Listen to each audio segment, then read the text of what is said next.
the girl no one wanted. The desert evening stretched wide, the sky painted in bands of copper, scarlet, and fading gold. Dry Creek, a small town on the edge of the frontier, simmered with the restless noises of cowhands, tired mules, and clinking glasses from the saloon. Dust rose with every step across its single main street, settling into clothes, hair, and memory. At the edge of town, by the cracked water trough near the livery, a girl sat quietly. Her shawl was worn thin, its edges fraying, but she pulled it tight against her narrow shoulders, as if it could protect her from the stares that followed her wherever she went. Her name was Taya, an Apache girl barely 19. Once, her life had been full of laughter and the warmth of family fires.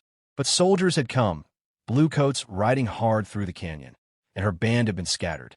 Some were killed, some captured, others vanished into the mountains. Taya had survived, though she sometimes wondered if survival was not its own kind of curse. Now she drifted between towns, always on the edge, never welcome. People whispered when she passed. Apache blood, trouble follows her kind. No man'll ever take her. She's cursed. Taya heard it all, though she kept her head bowed. Her heart hardened a little each time. But tonight, sitting by the trough with the sun sinking behind the mesas, she let the truth slip from her lips in a whisper no louder than the rustle of wind. No man chose me. She had meant it for no one. Yet someone heard. Across the street, standing beside a tall chestnut gelding, was a man, broad-shouldered, with weather-beaten skin and a quiet stillness about him. Ethan Cole was known in Dry Creek as a rancher of good land and strong cattle. He was a man who rarely wasted words, a widower whose wife had died in childbirth nearly a decade ago. People respected him, but they also kept their distance. Ethan didn't move when he heard Taya's whisper. He only studied the girl, her thin frame, the tired droop of her shoulders, and the way her words hung in the air like a confession. Something in him stirred, a recognition of loneliness. He, too, knew what it was to lie awake in the silence of night, so wide it pressed against her chest. The next morning, Taya wandered near the mercantile, hoping someone might offer her a few coins for sweeping floors. Most turned their faces away. That was when Ethan stepped forward. "You looking for work?" His voice was low, steady. Taya stiffened, uncertain. "Work?" He nodded. "I've got a ranch. Cattle, fences, chores enough to break a man's back. House is big, but it's empty. You help with cooking, cleaning, you'll have food and a roof. Better than starving here." She searched his face, wary. "What? Because you need a place," Ethan said simply. Suspicion flickered in her eyes. Men had looked at her before, not with kindness, but with hunger or mockery. Yet Ethan's gaze held none of that. It was steady, almost stubborn. "I don't belong," she murmured. "Then maybe it's time you did." The words hung between them, heavy with possibility. Finally, Taya nodded.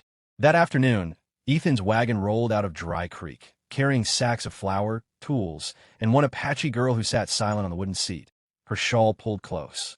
The townfolk watched, muttering, "Cole's gone mad. Bringing an Apache to his ranch? Trouble will come of it. He'll regret it." But Ethan ignored them. He kept the reins steady, eyes on the horizon.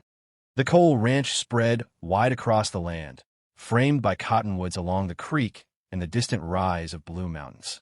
To Taya, it felt endless, more space than she had ever seen held by one man. There were barns weathered gray by sun, corrals lined with rails, and cattle that lifted their heads to watch as the wagon passed. "This is yours?" she asked quietly. Ethan gave a single nod. "Built it with my own hands after my pa died. Been running it alone near 10 years. She stared at the fields stretching to the horizon.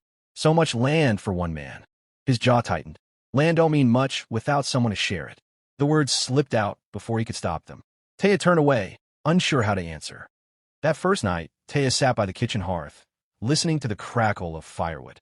The house was plain but strong, built of timber with stone at its base. A few shelves held worn books, and a rifle rested above the mantel. Ethan handed her a plate of beans and cornbread. She ate slowly, savoring each bite as if afraid it might be the last. "You'll get more tomorrow," he said, noticing her restraint. She gave a small nod, not meeting his eyes. For days, she moved like a shadow. At dawn, she swept the floors, hauled water, mended torn shirts, and learned where things belonged.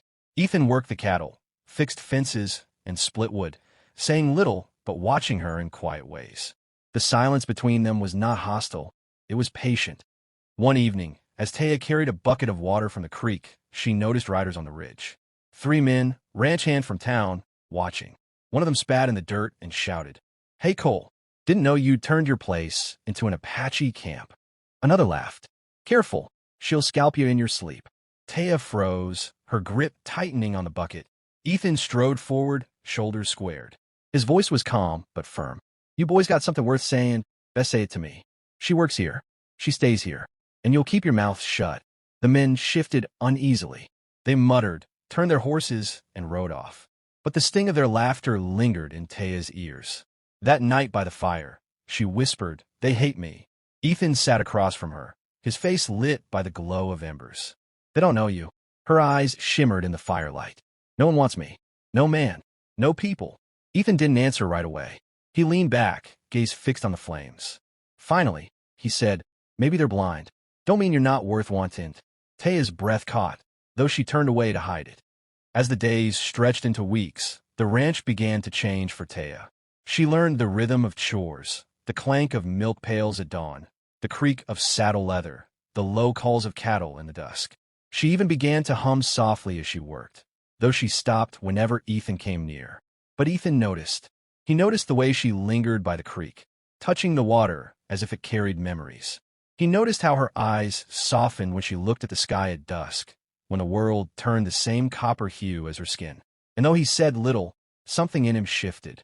One evening, as coyotes howled in the distance, Taya sat by the window, her shawl wrapped tight. "Why did you bring me here?" she asked suddenly. Ethan, polishing his rifle, paused. "Because you needed a place." She turned to him, searching his face. "And what about you? Do you need anything?" His hands stilled on the rifle. For a long moment, silence stretched. Then he said quietly, "Maybe I needed someone to come home to." Taya's heart gave a startled thump. She lowered her gaze, whispering words almost too soft to hear. "No man chose me, until now." Ethan looked at her then, really looked, and though he said nothing, the fire between them burned warmer than the one in the hearth. The night outside stretched dark and vast, but for the first time in years, neither of them felt entirely alone. A place to belong. Winter crept slowly across the plains, frosting the cottonwoods and laying thin sheets of ice over the ranch creek. Days grew shorter, nights colder, and yet inside Ethan Cole's ranch house there was a warmth that neither man nor woman had felt in years. For Taya, the days were filled with chores, but not with loneliness. She rose with the sun, stoked the hearth, and tended to the little garden plot near the barn, covering what she could with burlap sacks against the frost. She learned to mend harnesses and even to ride one of Ethan's gentler mares. The girl who had once moved like a ghost through town now began to breathe more easily, her steps lighter, her eyes brighter. But the world outside the ranch did not forget. One bitter morning, as Ethan saddled his horse for a trip to town, Taya caught his arm. "They don't want me there," she said quietly. Ethan studied her. "You're with me. That's enough." She hesitated, then nodded. Together, they rode the wagon into Dry Creek. The streets buzzed with activity, wagons rattling, children darting between shops, men shouting prices for cattle.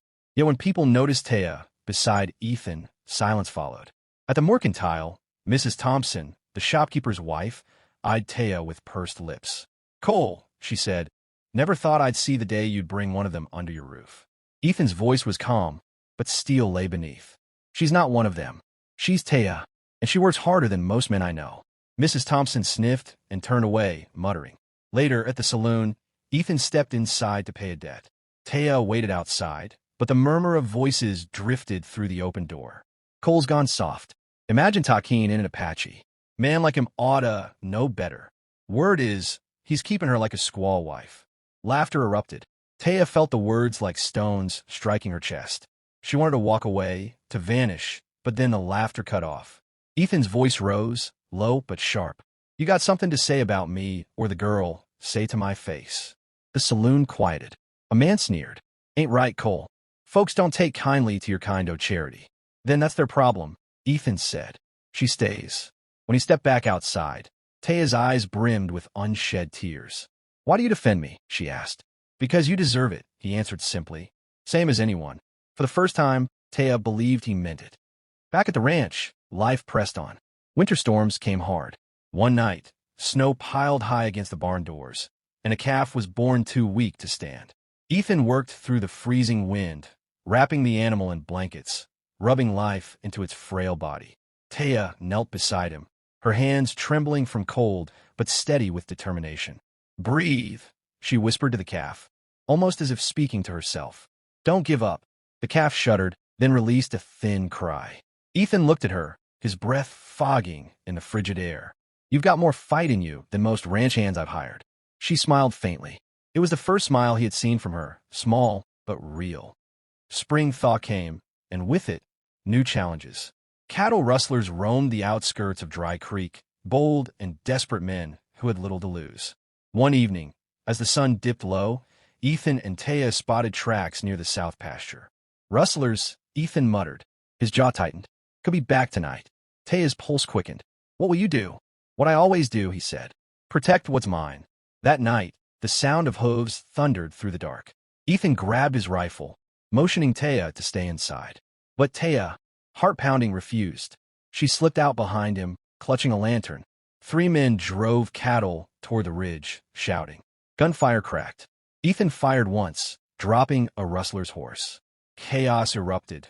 The other 2 scrambled, shouting curses before galloping into the night. When silence returned, Ethan turned, furious. "I told you to stay inside." Taya held the lantern high, her hands shaking. "I will not hide. Not anymore." For a long moment, they stared at each other, breathless in the dark. Then Ethan's anger softened. He lowered his rifle. "You're braver than I thought," he said quietly. "No," she whispered. "I was just tired of being afraid." As months passed, something shifted between them. Their silences grew warmer, filled with unspoken understanding. Taya began to hum songs of her people as she worked. Ethan, once a man of stone, found himself lingering near her presence, listening to her voice like a balm against loneliness. One evening, they sat on the porch watching the sun sink behind the mountains. The air smelled of wild sage. "Do you ever think of leaving?" Ethan asked. Taya shook her head. "I have nowhere to go." She hesitated, then added softly, "No one to take me until you." The word struck deep, simple yet profound. Ethan's chest tightened. He had thought himself long past the reach of companionship, but here she was, reminding him that even the loneliest hearts could still find a home. But the world had not finished testing them. Late that summer, a group of men rode up to the ranch, 3 townsfolk, led by the same saloon loudmouth who had mocked Ethan months before. They dismounted, faces hard. "Cole," the leader said, "we've tolerated this long enough. You got no business keeping an Apache girl here. Folks are saying it ain't decent." Ethan stepped down from the porch, his eyes cold. "What I do on my land is none of your concern." "She don't belong," the man spat. Before Ethan could answer, Taya stepped forward, trembling but resolute. "I do belong. Here." The men sneered, but Ethan's voice cut through like iron. "You'll leave now.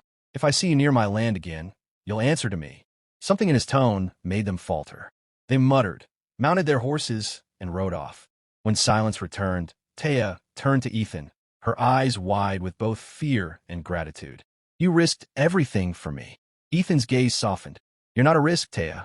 You're the reason this place feels alive again." Her breath caught.